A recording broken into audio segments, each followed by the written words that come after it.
do. Hello everybody, welcome back to the C Morning Show. It's time for our favorite segment because it is a Sunday indeed. It is time for us to cook in Masak. So, as we know, many Chinese...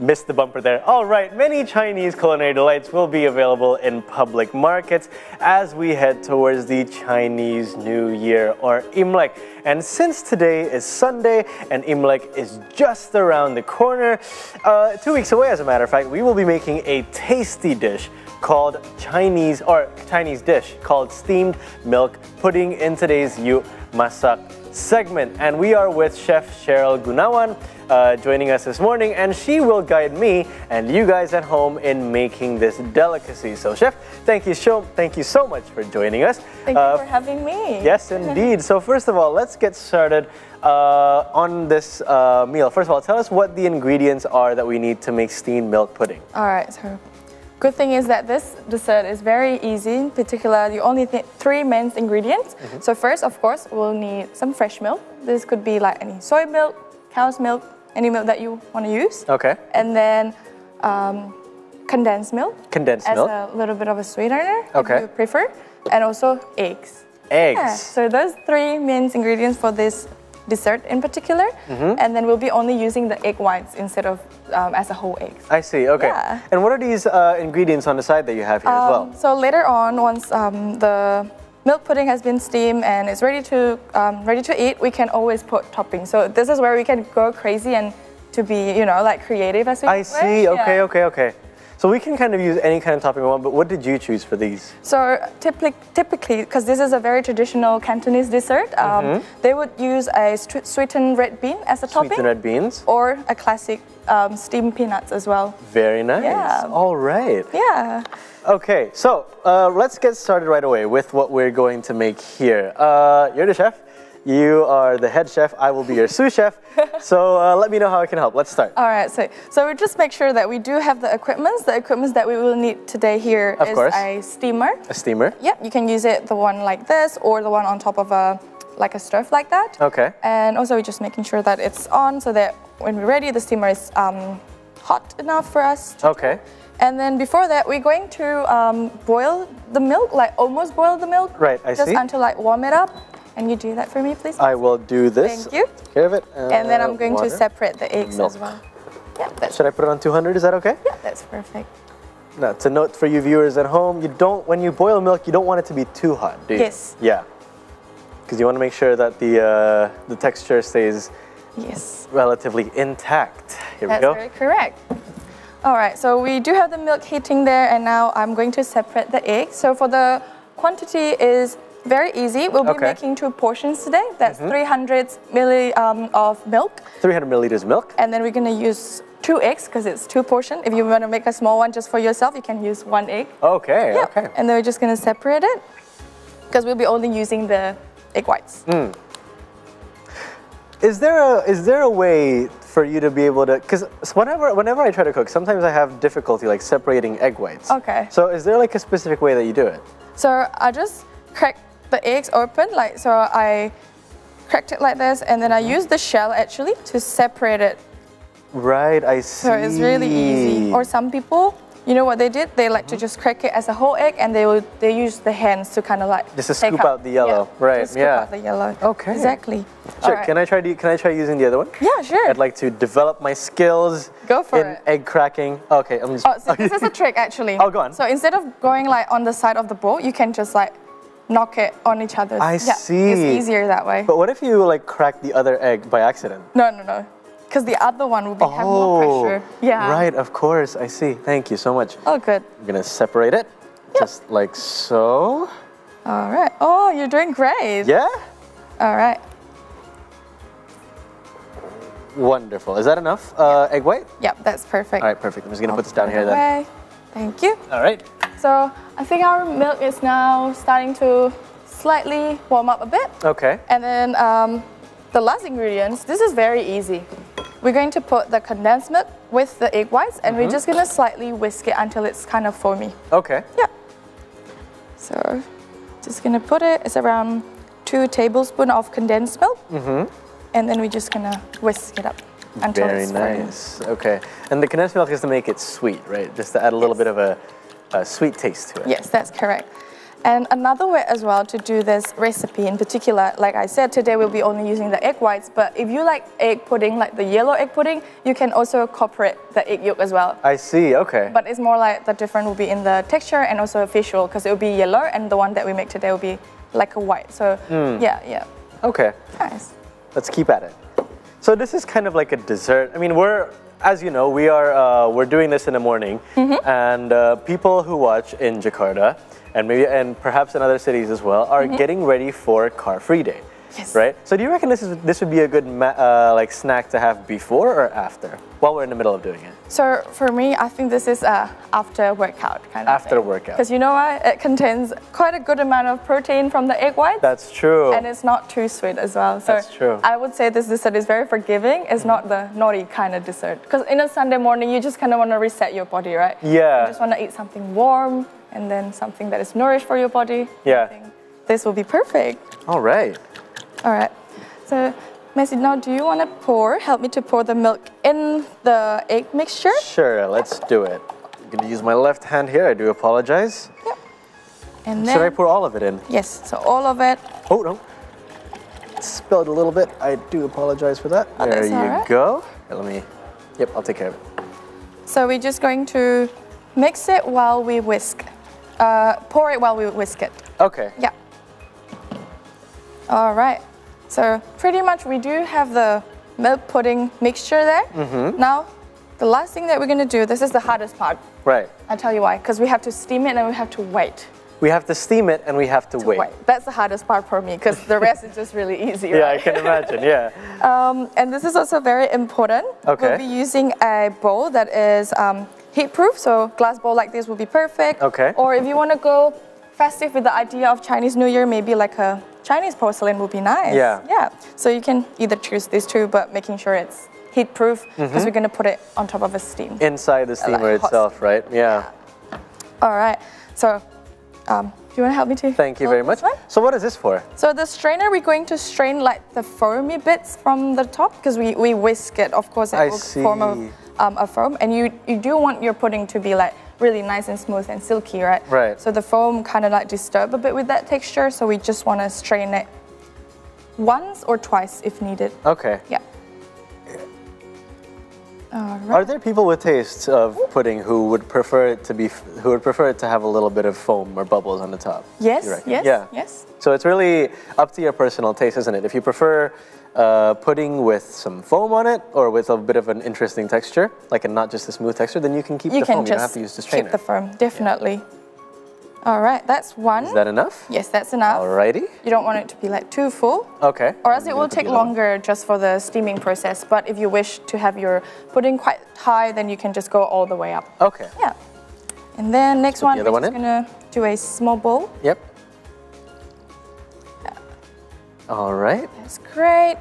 Just gonna pull it out. All right. So I would say this recipe in particular, you will make two small ones or like 3 small ones or like 2 big ones. Okay. Yeah. All right.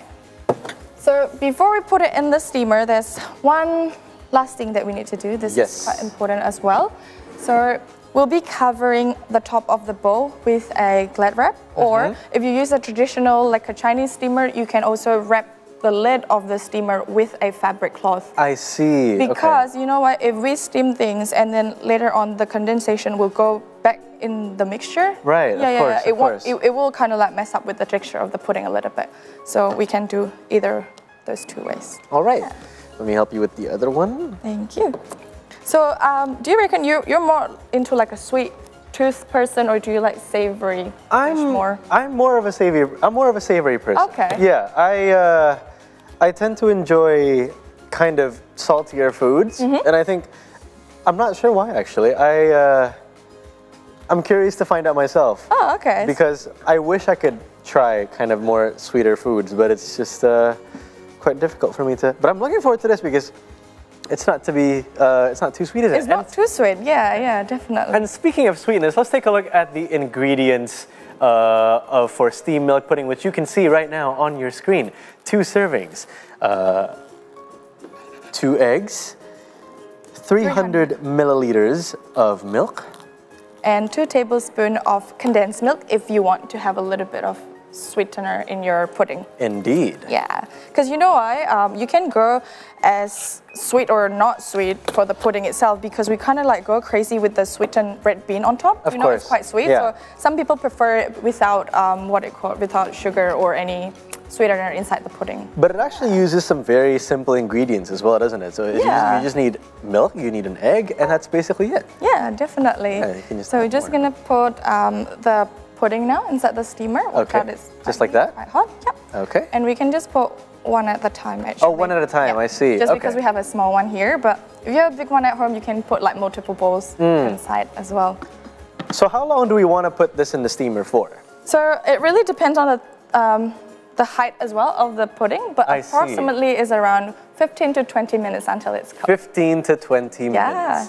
That's a long time to wait. I mean, it's actually not that long. It's quite a. Yeah, I reckon you can read a magazine or watch a YouTube series, something like you do. Yeah, definitely. Yeah.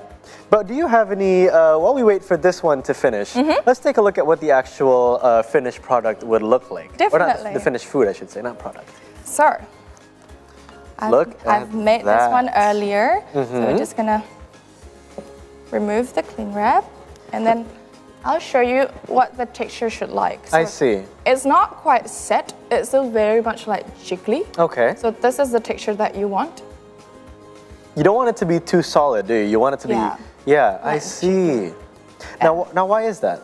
Because for the egg itself, of course, like if you eat like a hard pudding, it's more like, it's quite firm. It's not very nice and smooth when you eat it. Like the mouthfeel will be very different. So you kind of want to keep an eye on it and then try to like jiggle it. Once it's a jiggle, like how would you eat panna cotta? Right, of course, yeah. And then it's something mimicking that kind of texture. Very nice. But of course, this isn't the finish. This isn't the final, way of presenting, because we also have the red beans and the peanuts. All right. So this is the one that I scooped before. So basically, after you finish steam it, you can always scoop it as well into like a nicer container or like a vessel if you want to present it. And then that's when you can actually go crazy with the toppings. I see. Yeah. All right, so let's take a look. We have red beans and we have peanuts. What should we do with it? So do you like both of this? You don't have any allergy, don't you? Thankfully, I have no allergies to peanuts and I have no allergies to red beans. I really like red beans, actually. Okay, so I'm curious. We can go crazy with the red beans. Yeah, let's do it. Okay. Do you want to go with the red beans then? Thank you very much. I'll follow with the peanuts. How much red bean should I put into it? Should I just go wild, or we can just put it like on that side? On the sides? Yeah, okay. That's great. Just like that. There you go. Red beans on one side over here. Is that enough, or should I add more? Add more. I think I like a lot of toppings for my steamed milk pudding. All right, here we go. Some more red beans over here. Is that too much? No, that's great actually. Oh, perfect. All right. And then I'm going to put the peanuts as well. Yep. You can just put it on the side. And you know what's the best part? Although this one is steamed, people will thought, oh, like steamed milk pudding, you would just serve it warm. Right. But you can also chill it as well. Oh. Yeah, so this is perfect for like either like cold or hot days. Would that change when you cool it? Would that change the texture of the pudding? Actually not, because if you remember, the texture that we look forward to is the one that is still jiggly. Oh, that's true. So when it's pressed in the fridge, it will stay like this still. Oh, okay. And I suppose then this is the final. Yes. How it looks, isn't it? Yeah, steamed pudding with red beans and peanuts. And of course, we're going to eat it with that kind of spoon, aren't we? Yeah. Yes, there we go. All right. May I give it a taste? No, yes, please. And let me know how it tastes. Here we go. I'm just going to take a little bit of a spoonful here.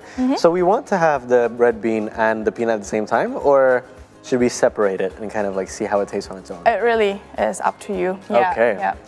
I'll go crazy though with the toppings. Wow. Wow. That is nice. And it's super easy and quick too, right? It is, yeah. 5 minutes to take care of all the main ingredients, and another 15 minutes to do the steaming. You just wait, yeah. Exactly, yeah. Definitely. So the wait is the hardest part, like I said. And then, like you said before, Messi, like you like things that is savory. And with this recipe as well, you can go savory as well. Oh, I see. Instead of putting red bean, you can pour a soy sauce on top.